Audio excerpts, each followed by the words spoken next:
We're going to start the event now. Thank you very much for joining us.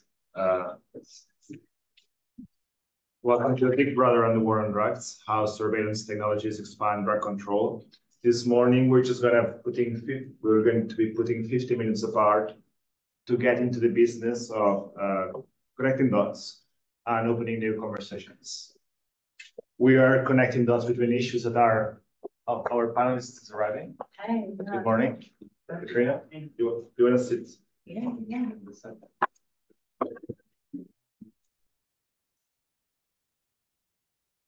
Yeah. I was saying we're going to be in the business of connecting dots, of building new conversations. We're connecting dots between issues that are not often that talked about in this building, which are the right to privacy, surveillance, policing, the connection between the drive to control that is intrinsical to drug control itself and the digital world. And we will also be opening new conversations between people that work on drug policy, but sometimes don't know that they're working on drug policy.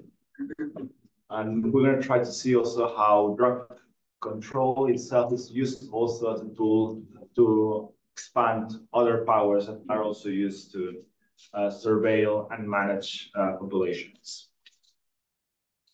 We will do it with I think an absolutely awesome panel.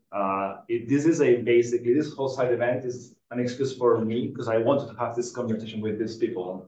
And I just decided that 8 a.m. in Vienna was a great moment to do it. We're going to start with Mitali Nagrecha, who is going to talk about the reality of policing and racial disparity for drug laws. Then we'll take a step further with Chloé Berthélémy, who's going to talk about how drug control and the war on drugs and prohibition are used as narratives to justify the expansion of powers right here and right now, as we like in this moment and age. We will move to Katrina Rodelli, who's very kindly joining us online, who will talk about mass surveillance. Hélène, it's here.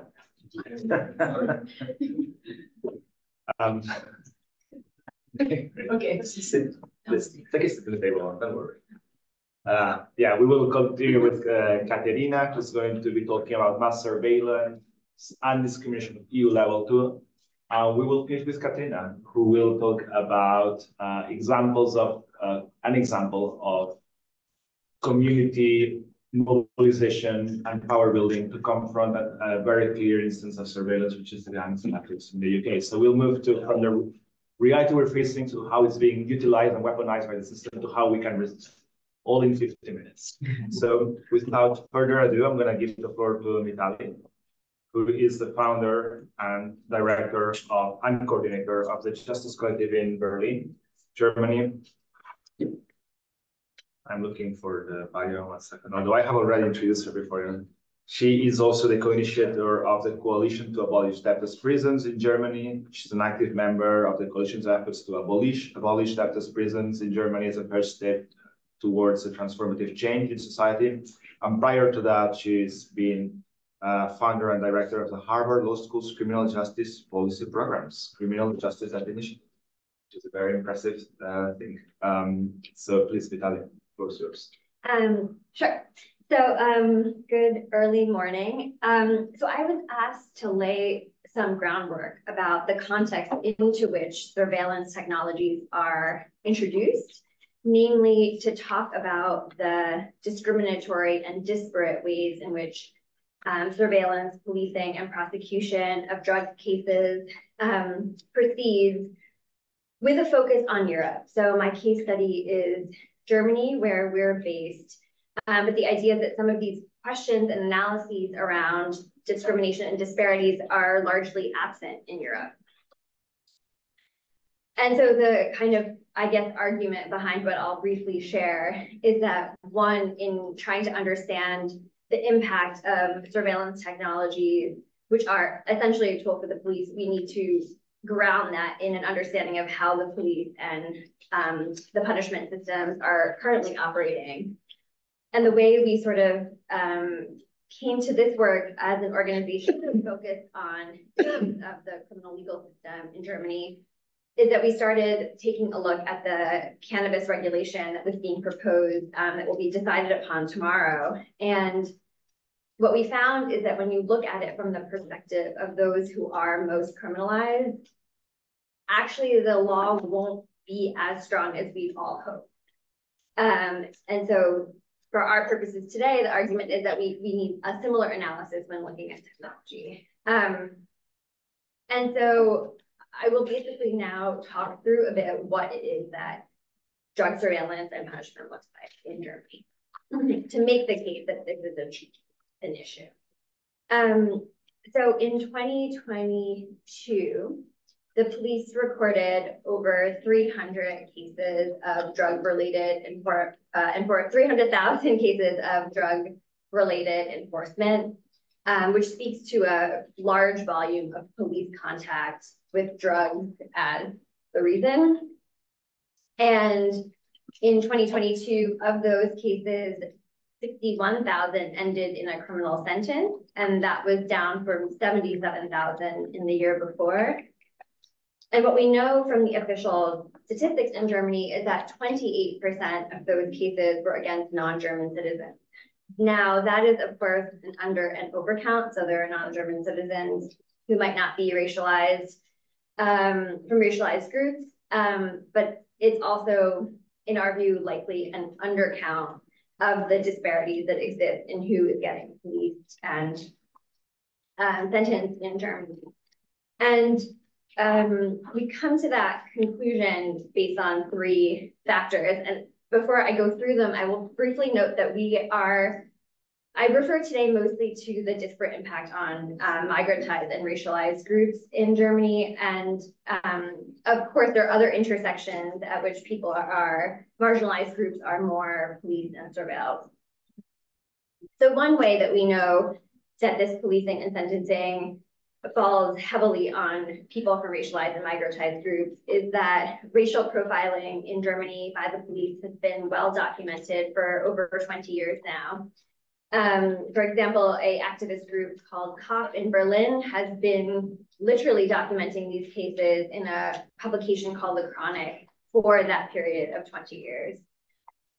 The second way, and this is very relevant to the surveillance and punishment of drug offenses, is that the police in many of Germany's cities in particular, police according to a hotspot policing method. So in German, this is Kriminalität belastete Ort. It has other names too. But the idea is that the police themselves designate areas in cities that are considered high crime or hotspots. And in those locations, they have increased police power. So they need not have, for example, individualized suspicion to police people. And these places tend to be in neighborhoods and communities that are migrantized and racialized. And for example, in Berlin, they include many places, a few of them are designated as hotspots because of the assumption of an open air drug market. So Cottbusser Tor or Görlitzer Park are kind of the, I don't know, maybe notorious examples that you may have come across. And the police dedicate significant resources to policing this place. And the third sort of source for our understanding of the system is through our court observation. So Justice Collective sits in the criminal courts in Berlin with partners also in Cologne, documenting who it is that we're seeing there and what kinds of offenses. And I think I've seen one case of someone who was actually a white Austrian woman being sentenced for drugs. Probably the only case I can think of that with a white defendant. And on top of this, what we know is that this criminalized group that I'm referring to doesn't represent the universe of people who are consuming or supplying drugs in Germany. So on the user side, research on cannabis, for example, shows similar use patterns between groups in the country, and yet 28% of possession cases are against non-German citizens.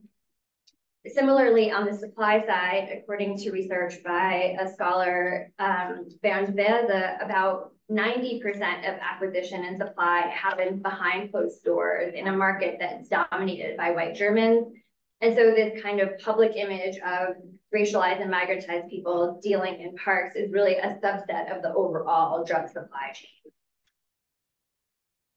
And so it was because of this analysis and understanding of what drug enforcement and surveillance looks like in Germany that we came to the conclusion, for example, when looking at the cannabis regulation, that it was unlikely to really help the people who are criminalized and migratized as much as we would hope. And so briefly, on the user side, the model in Germany is to have cannabis clubs, and they're quite regulated such that we think there will be barriers for people from marginalized groups to access cannabis clubs, for example, because participation in growing the cannabis is required by members themselves and so on. And so our assessment is that many people will continue to rely on an illegal market, and because it's people who are racialized who get police in the first place, that they could face continued police surveillance. And on the supply side, what we found is that there's are you trying to signal at that time? I'm just listening to you right now. On the supply side, there's very little focus at all on relief for people who have been criminalized in the past for supply, unlike some of what we hear coming out of jurisdictions in the United States who have taken a robust view towards understanding that regulating cannabis is a rethinking of the wisdom of the war on drugs. And in some ways that war on drugs continues in the regulation in Germany. And so now I will close with just a brief word on, I think maybe a brief word on two things. One, how we got there, and then two, a brief note on technology. So I think the reason that there is this disconnect between drug policy and sort of this perspective on racial profiling and policing is because, and I think this was mentioned in the call for this panel, these activists don't necessarily always talk. And so part of what we tried to do with the cannabis regulation is to bring these groups together. And I think that we see a similar thing when we look at what's happening with the use of technology in Berlin in particular. So the use of surveillance technologies such as more video surveillance and facial recognition in particular, there's a live political populist conversation about deploying these technologies in exactly the places I was saying are punished, policed and punished. So the KBOs that are in migratized communities in particular. And this call goes back about 15 years. So I was looking this past week at articles from the Berlin Transit Authority calling for robust facial recognition in the trains at Cottbusser Tour so that they can detect drug crimes. That isn't happening, but that conversation hasn't stopped. And there's currently a very live debate about fencing off Görlitzer Park, which is where there's an open air drug market so that it can be closed at night and video surveilled and so on. And what we're finding is that it's really the groups who are focused on racial profiling that are resisting these actions and not people who are thinking about and interested in drug policy always. And again, I think bringing these two groups together on that would be very important. Awesome. Thanks so much, Mitali. On the note of bringing people together, I think that sometimes in drug policy or in advocacy, we think that a good strategy is to narrow things down and to focus only on one substance or one group of people. And what maybe some of us would like to do is to actually broaden things and care every day about more people and more substances and more issues. And I think this event is in line with that kind of stuff. Next speaker is Chloé Berthélémy is the Senior Policy Advisor at the European Digital Rights, EDRi. EDRi is a network of more than 50 NGOs defending and promoting human rights in the digital era. And Chloé leads the work of the EDRi network on law enforcement and surveillance matters. So Chloé, the floor is yours. Thank you. Good morning, everyone. Just some couple of screenshots because they're funny. basically, my presentation is really much focused on what's happening at EU level, because this is the focus area of my organization. We do advocacy towards the European Union institutions. And my main kind of thesis for today's panel is the drug control, and especially the fight against drug trafficking at EU level is really driving in large parts the security and surveillance agenda of the EU. The way drugs are demonized makes it a very good justification for EU policies to expand surveillance powers and competences at EU level and really boost current existing police cooperation mechanism that you see between European member states. The punitive approach that we see, the criminalization approach in drug policies, is really dominating at EU level. There's little alternative visions. And this punitive approach pushes for policing practices that are increasingly privacy invasive, privacy threatening.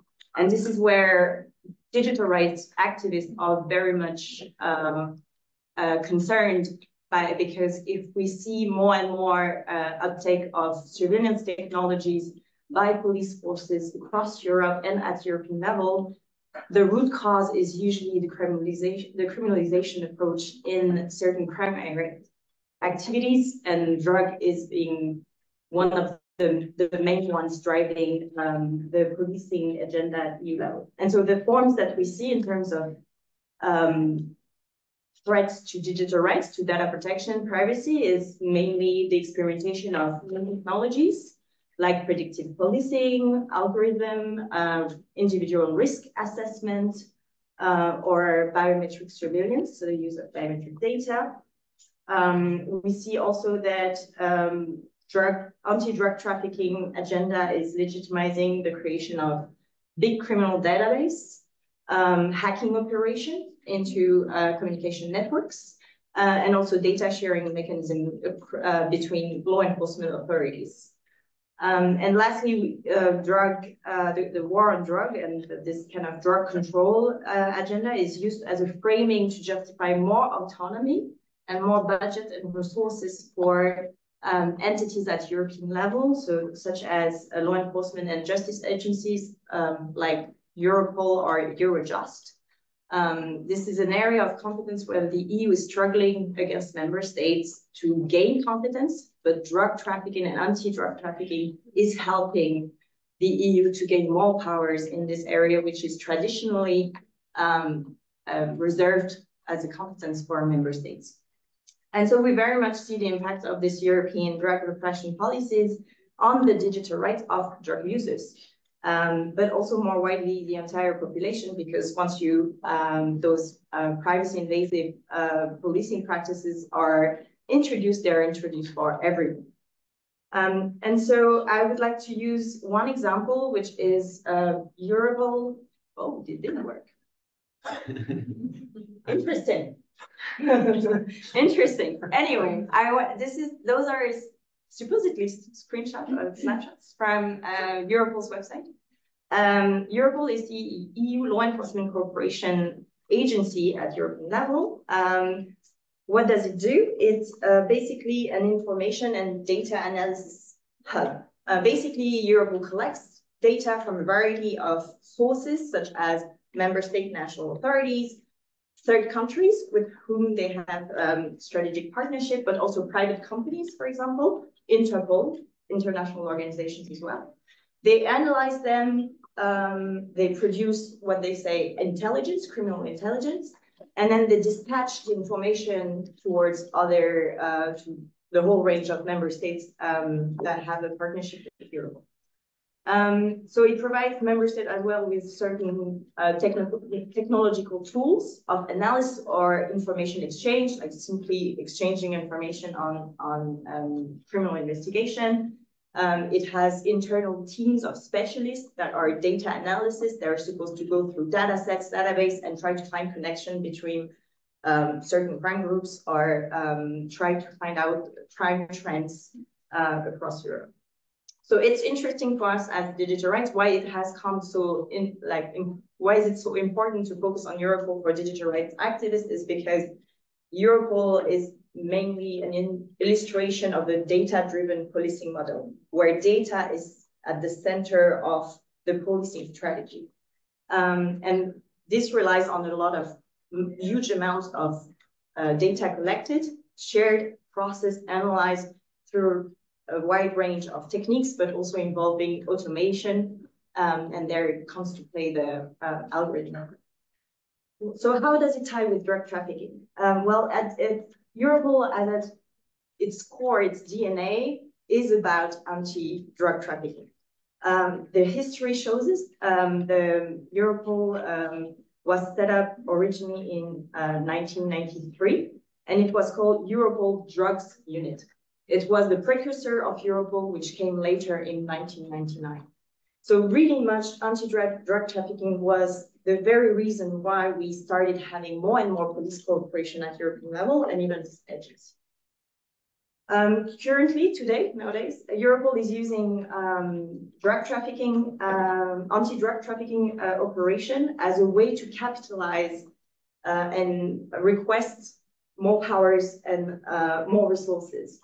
So it does a lot of public relation work, and I wanted to show you with some screenshots, but basically it's like very snappy headlines where Europol is bragging about how many drug dealers they catch in which country, who is arrested, with like very like buzzwords, and we call it the Europol PR machine because they spend a lot of budget on communication and press with like impressive photos of sized drugs, emphasis on numbers, the number of suspects arrested. They do press stunts, and they even do road tour across Europe to sell their services towards law enforcement authorities. So they're really on a quest to justify their existence and why they're here. Drug trafficking justified mass hacking operation in the past years, and this is where this is one example I wanted to develop now. Those mass hacking operations have been targeting entire communications network, which have been framed as criminal services. And the biggest examples are EncroChat in 2020 and SkyCC in 2021, followed by Anom. But Anom is a different example that I'm not going to develop because it was set up by the FBI from the beginning, so a bit different. Those two service providers provided an encrypted communication network. It's not a normal phone. You would, if you're not familiar with Encro and Sky, it's basically you have to go to a specific reseller. You have to pay a certain amount for the phone, and then a subscription every 3 or 6 months. You don't have access to the same network as the other users of Google and Apple. Those services were kind of marketed as very secure because encrypted with no camera, no microphone, or a limited set of functionalities. Now, those communication networks were entirely hacked by police. And this has huge impact on many fundamental rights that we see, and especially digital rights. So impact on privacy. The entire communications were accessed, even data that is not relevant to any criminal activity was accessed, which is very concerning when it comes to accessing certain sensitive data that was exchanged through those networks. It's also a form of mass surveillance, and I tie to what Mitali was saying, the presumption of innocence is undermined in this case because there was no individualized suspicion. We started from the beginning that EncroChat and SkyCC users were all criminal, and therefore they all deserve to be hacked. But actually the following numbers show that this is not the case, but other like regular users were also using those services. It also undermines the right to a fair trial because it has been proven very difficult to challenge evidence from those operations in courts. It's impossible to check the reliability of the evidence brought by prosecutors. It's impossible for the defense to access exculpatory inculpatory evidence. Yeah, and there was a lot of pre-trial detention and trial waiver, so not even people going to trial in those cases, which ended up, yeah, I will finish here,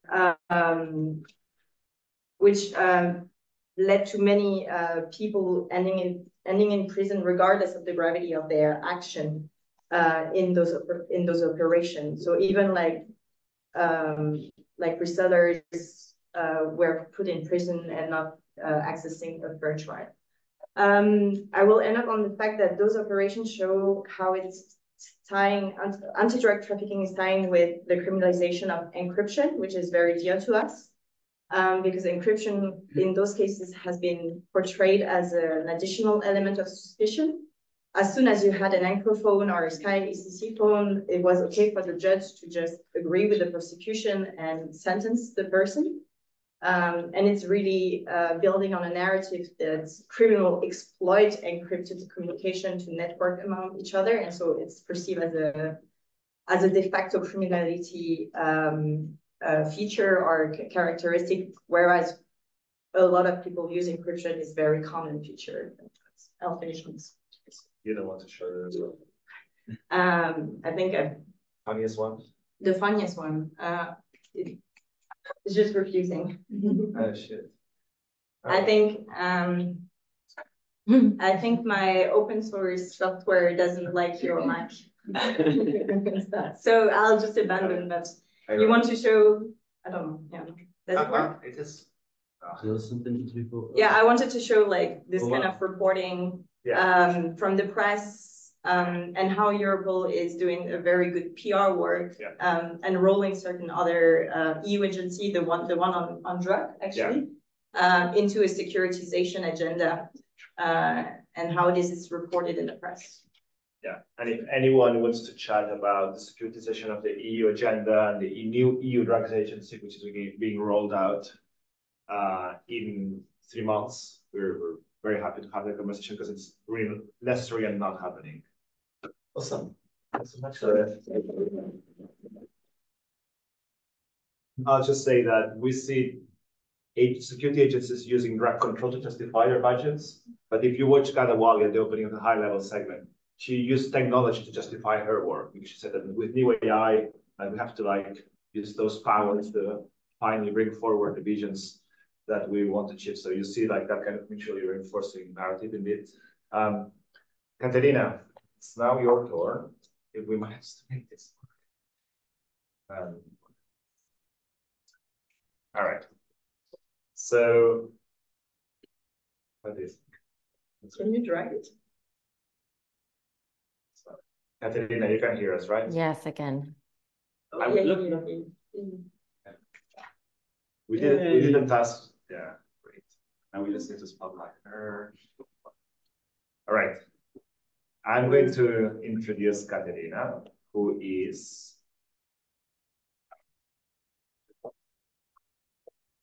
we see you. Fantastic. Katerina, who are you? I mean, that's a big question. You are an EU policy analyst at the digital rights organization Access Now, who, by the way, is the lead organizer of this event. So thank you very much for that. Katerina works at the intersection of technology and migration, looking in particular at how AI systems and EU digital policies increase surveillance practices against and discrimination against migrant people and the racialized communities.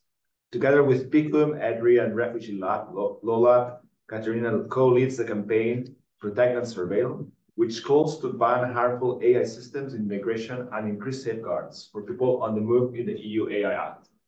So, Katerina, the floor is yours. Thank you so much for joining us. Thank you. Thank you, everyone, for this surreal conversation at 8:30 a.m. So, yeah, just like one note on my presentation, I forgot to mention the Equinox for Racial Justice as one of the leading organizations in Protect Not Surveil. So what I'm going to talk about now is how this links with the war on migrants and what's the role of technology in EU policymaking on migration. But before doing that, I want to do like a little step back and reflect on like how we should start thinking about the use of surveillance technology in migration, starting from the role of visa policies at the EU level and how like a regime of borders has been built over the last century and normalized. Because I think it's key to understand how we came to nowadays to the reality that there is a normalized and legalized link between the notion of migration and criminality, because that's the center of what migration policy is about, how you frame the mobility as an act of crime. And also like building on abolitionist reflections, this normalization and narrative is necessary to allow market and political dynamics where you allow for the mobility of the capital and the resources and the mobility of certain groups of people. And against this background, then of policy, visa policies and narrative, technology comes into place, especially in the last 30 years, starting from the 90s. We see a new role of technology and surveillance technology merged into the way that migration and mobility is tried to be managed. It's not a random period of history. It's we have a transition from the Cold War, we have a huge defense industry that needs to be reinvented and that can be transformed into the security industry. We have an abundance of materials that are at disposal. We have the US leading the war on terror. So there is a big interest and open market to invest on these type of technologies. And the migration management area is a perfect place where to invest all of these systems and test them. And also it has also a political value because it allows in a way to present technological solutions as neutral, because technology can be presented as a neutral system just doing its job, which is protecting borders. And in a way, it responsibilizes the institutions that are enacting migration policies. It dehumanizes the people that are affected, and it just strengthens this normalization of criminality and migration.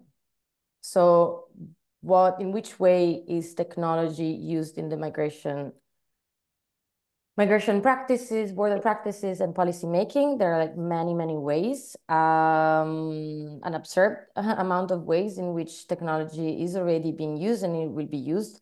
But I like to focus on one type of technology, which is automated risk assessment and profiling, which is very interesting also in respect with the conversation we are having today.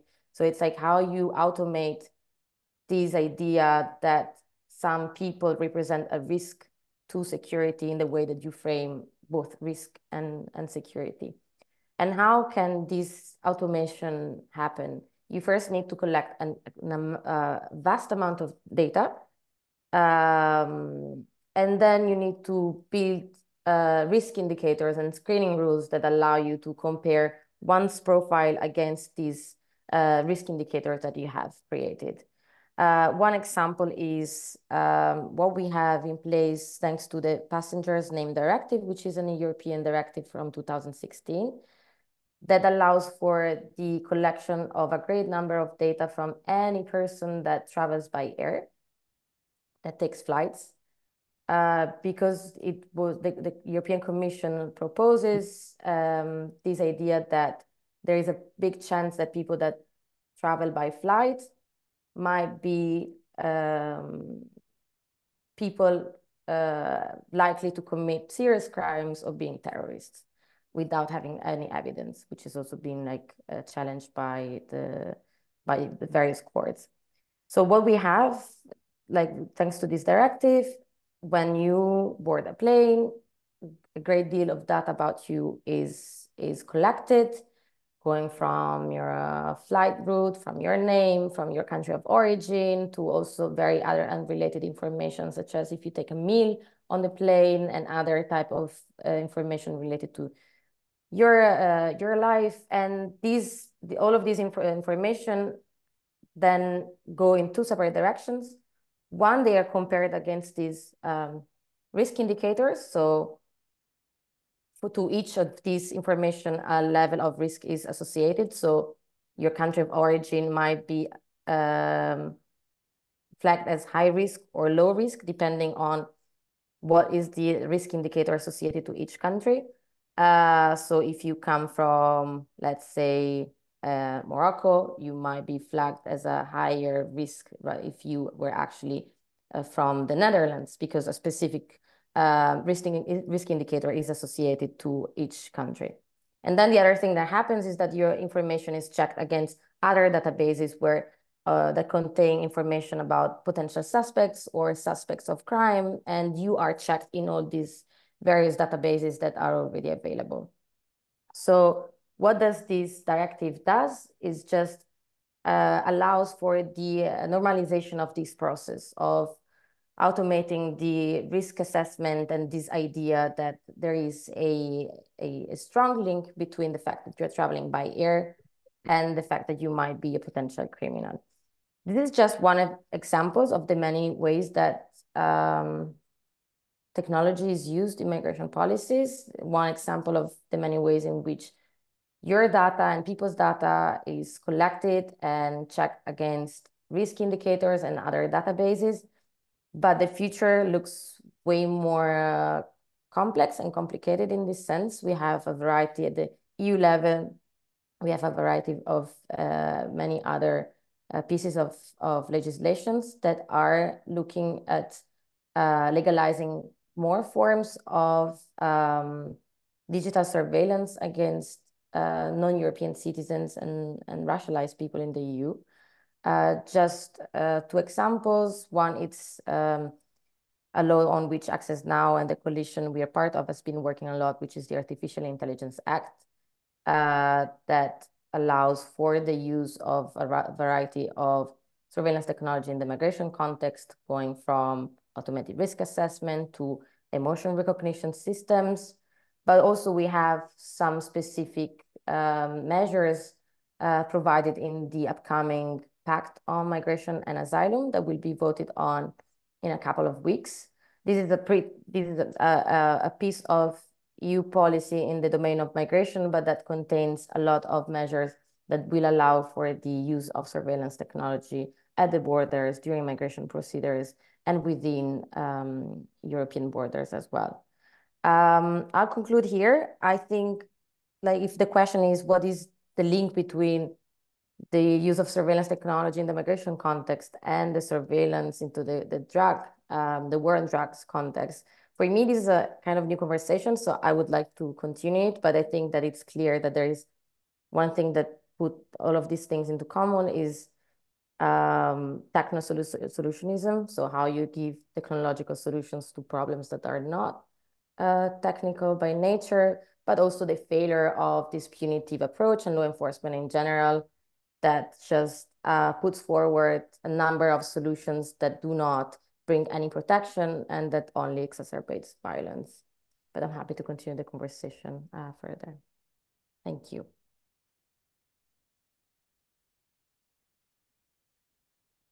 That was wonderful. Thanks so much, Katrina.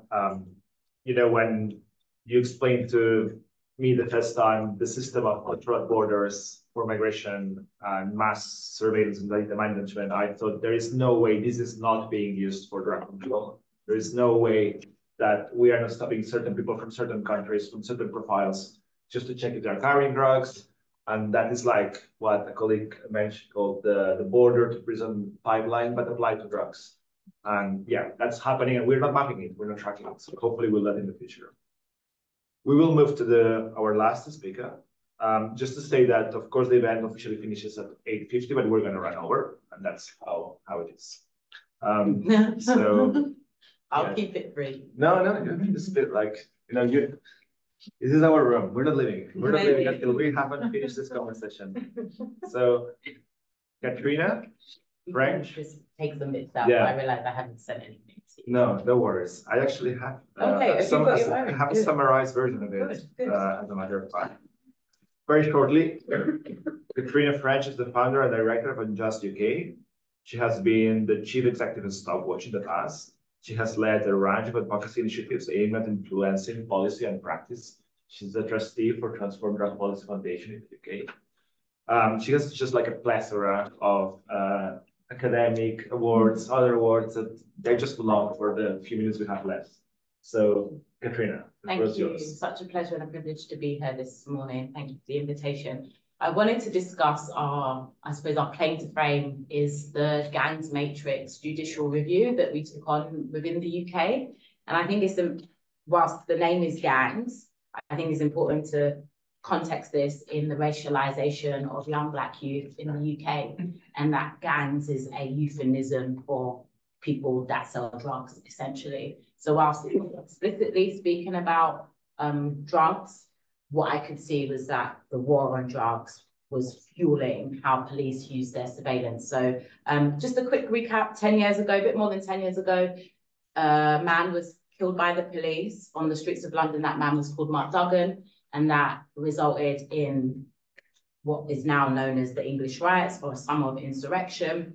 And just after that, David Cameron, who was then the Prime Minister, and Boris Johnson, who was the Mayor of London, said that this was all because of gangs, that the riots had been because of gangs and looting, and they put together that there would be a war on gangs, and that was the inception of the Metropolitan Police's gangs matrix. Now, the gangs matrix is essentially an Excel spreadsheet. I know it sounds crazy, but I think I should just say this. It is an Excel spreadsheet that you put people in and you could rank them from green to amber to red. Red was apparently the most prolific and most dangerous offenders, green being the people that weren't involved or on the fringes. Now, I have to say, you didn't need to be convicted of a serious violent offence to be on the gangs matrix. There were people on there that had never committed any violence offence and actually had been a victim of crime themselves. So there was a conflation of perpetrator and offender, but also nearly 85%, if not more, were Black. So there was basically the Metropolitan Police setting up a database saying there are no non-Black gang members or essentially drug dealers in the whole of the UK, and we obviously know that to be a farce. So from its inception, it was about focusing on a particular group, and that was Black young men. But actually, it wasn't just focusing on them, that they decided they would use technology. And it wasn't just an Excel spreadsheet, it was scouring your social media. So if you had taken part in a music video, and they do all these sort of signs and these little hand movements as you do, that was seen as an affiliation to a certain gang. If you went to a certain school and you were walking with a certain group of people, that was seen as intelligence to say you were in a gang. If your brother or sister or cousin was involved in something and they saw you with them, that was an association. So what we found was people's lived experience just by going to a particular school, living in a neighborhood, and that follows on what you were saying about hotspots and crime areas, is that you police areas where the crime is going on and the people in that area end up all becoming criminals, as opposed to less targeting who you know to be committing crimes, two different approaches. So the gangs matrix was a kind of net for the whole of London. At the highest, there was over 4,000 people on it. And over the last 10 years, we really put together a team, I suppose, of different organisations. Amnesty did a report in 2018. Stopwatch did a qualitative report that spoke about the experience. And then everyone just kind of left it. And that was problematic for me because whilst we were advocating on a policy level, we actually hadn't made any change. So in 2021, I was approached by Liberty 2022, sorry, to bring a judicial review, and a young man who had been on the matrix for actually, he didn't know if he was on it, but he felt he was on it, and the police did not have to confirm or deny your entrance. I have to say, being on the matrix could have meant you lost your college place, because if they thought you were in a gang and going to that college, they took away your place. Some children were removed from their family homes because it was deemed that the family could not keep them safe from gang members. Some people lost their driver's licenses. So Deliveroo was, Uber Eats and all of these things were just coming out. And a lot of the young men had driver's licenses to do these jobs, very difficult to get other jobs. They were being requested to provide urine samples, even though they had not committed any offence to the DVLA, which is the Driving Licence Regulation Authority people. So the police were sharing information with other agencies, and you found your world was getting a lot smaller. couldn't do anything. And once we speak about gangs, it was about drugs. It was that these people are involved in the drug supply and we cannot get to organised crime. So we put a lot of our efforts into street crime, which just so happens to be, they say, young Black men. Now, the issue for us was that the database was heavily racialized. Everybody takes drugs. There is no race or no religion or creed or they, them, non-binary, he, she, whoever.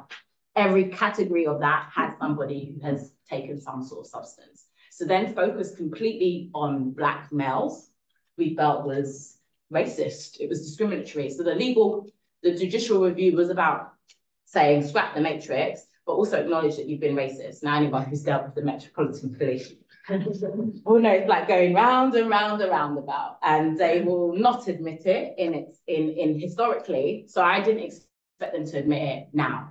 So when we took on the case, the claimant was myself and Awate Solomon, and I thank Awate because without him, we didn't have a case because nobody was willing to take them on. We got involved because as an organisation, we had a public interest in the case, and if he wasn't on the matrix, he might have not had standing. So it was how do we ensure that the case can go ahead even if he didn't have standing.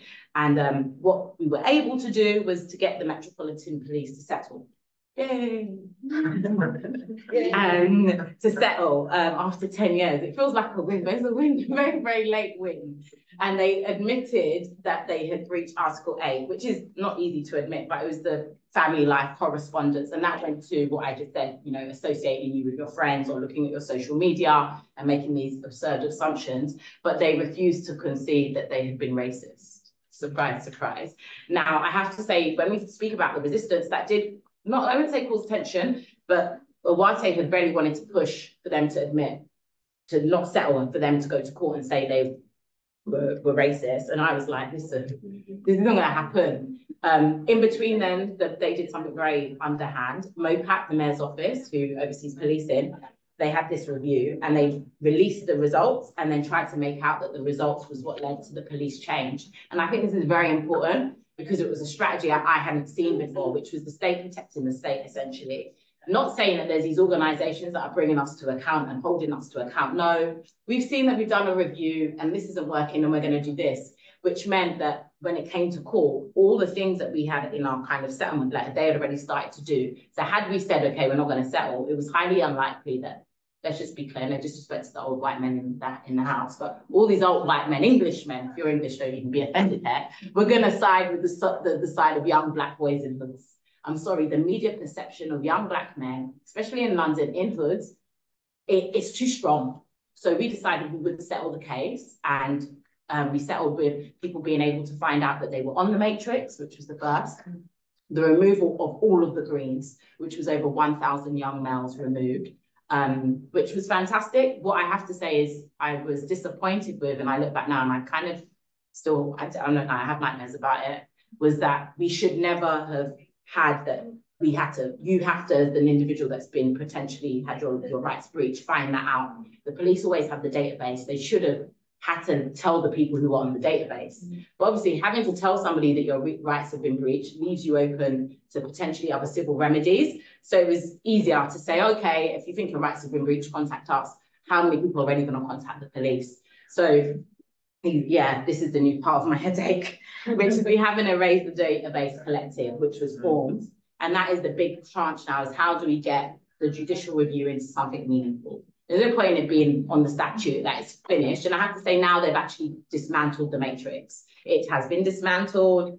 My worry is that they've just 2P'd them onto another system and we don't know enough about that. But it was about erasing the database, was about bringing communities that had been impacted or had done the campaigning and saying, how do we bring this forward? So we are about to embark on I'd say a roadshow across London, finding out from people that actually were on the matrix or heavily surveilled by the police is what does justice look like to you? Because we had looked at subject access requests and potentially getting a settlement, and that might not be what justice looks like to somebody who wasn't able to go to college because they were. So we've actually said we're being a bit paternalistic in how we approach this, and we're not including enough some of the people that have been impacted. So the next few months, we're going to be speaking more to people that were impacted by the matrix, whether they know it or feel it because of policing and ask them what would justice look like, because it might not look like the police just saying sorry, or it might do. And I think as organisations,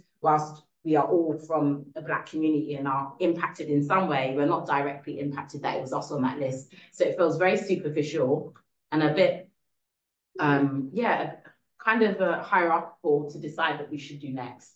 So whilst we launched Erase the Database, and I want to take this opportunity to really shout out Stafford Scott from Tottenham Rights, Temi Mwale from the Forefront Project, and Patrick Williams, who have over the last 10 years worked together to say this is wrong. And actually the legal settlement was a great kind of, we did this, and it was important for organisations and also people impacted to see Black people leading the chart and challenging organisations about racial injustice, and not just leaving it to other organisations that don't necessarily care about the racial equity part of it, but care about the policing part. So our next kind of focus is on mobilising people to get more involved in challenging other forms of police state surveillance. And I'll end with, it's not just the gangs matrix. We had the killing of a man called Chris Carver, who was shot in the head by police on site in less than 2 seconds because the car he was driving, the number plate, had been flagged in an incident a few days before. Now, I'll say this is gangs, but gangs is the prefix for Black young men in drugs for the UK. And we saw it with muggings. So for us, our end with racism doesn't die, it morphs, and it doesn't get better, it gets worse. If it's still there, it's still as dangerous as it was 400 years ago. Thank you.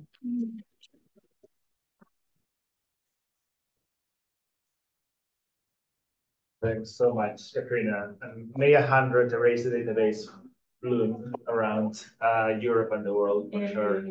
We've got a website. We've got a website, Erase the Database UK. So have a look at what they're doing. Yeah. We have the upcoming session pushing us out of the room. I'll just say one thing. Yeah, just like I hope that we finish caring about more things that we started the meeting with, which is what we wanted. And we're going to the cafe there. It's opening in 3 minutes. There's drugs being sold there. So we can have a chat then. Thanks so much, everyone. Thank you. Thank you. Bye.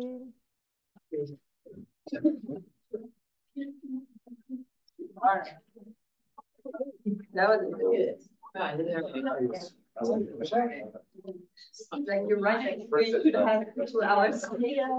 We'll see. Where